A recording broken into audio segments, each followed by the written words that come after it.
اللہ الرحمن الرحیم اللہم صلی علی سیدنا و مولانا محمد و علی آلہ و صحبہ وبارک وسلم۔ السلام علیکم۔ اپنی لاسٹ ویڈیو میں ہم نے زیارت قبور کی منع اور پھر زیارت قبور کی اجازت پر گفتگو کی تھی، اور ہم نے اس حقیقت پر گفتگو کی تھی کہ آخر کیوں ابتدائے اسلام میں قبروں کی زیارت سے پہلے منع کیا گیا اور پھر بعد ازاں قبروں کی زیارت کی اجازت دی گئی۔ اگر آپ نے ابھی تک ہماری وہ ویڈیو نہیں دیکھی تو آپ اس لنک پر جا کر وہ لیکچر دیکھ سکتے ہیں۔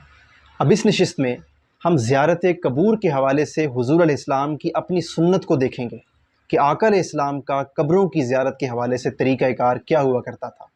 اس ضمن میں صحیح مسلم کی ایک روایت کوٹ کرنا چاہوں گا۔ صحیح مسلم کی والیوم 2 ہے اور حدیث مبارکہ کا نمبر ہے 974۔ اس کو روایت کرتی ہیں ام المومنین سیدہ عائشہ صدیقہ رضی اللہ تعالی عنہ۔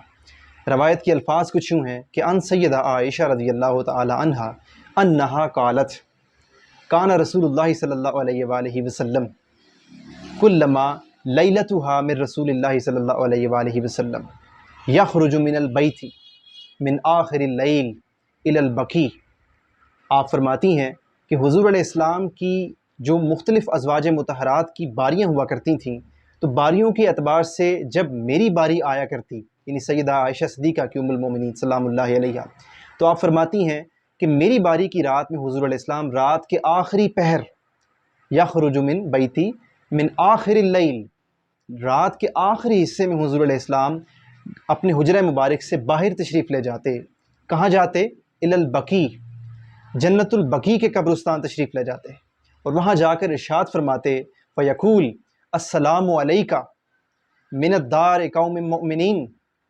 حضور فرماتے کہ اے مومنوں کے گھر والوں، تم پر سلام ہو، اور پھر ارشاد فرماتے کہ تم سے جس بات کا وعدہ کیا گیا تھا آپ تک وہ تقدیر، آپ کی وہ قدر، وہ آپ تک پہنچ چکی ہے، اور ہم بھی جلد آپ سے ملنے والے ہیں۔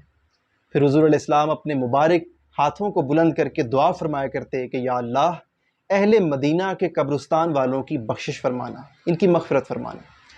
تو اس حدیث مبارکہ میں ہمیں قبروں کی زیارت کے حوالے سے حضور علیہ السلام کی اپنی سنت کا پتہ چلتا ہے۔ گفتگو میں جہاں کہیں مجھ سے غلطی ہوئی ہو، میں اللہ تعالیٰ کی بارگاہ میں معافی کا طلبگار ہوں۔ اللہ رب العزت ہمیں عقیدہ صحیحہ کے ساتھ ساتھ عمل کی توفیق عطا فرمائے۔ والسلام علیکم۔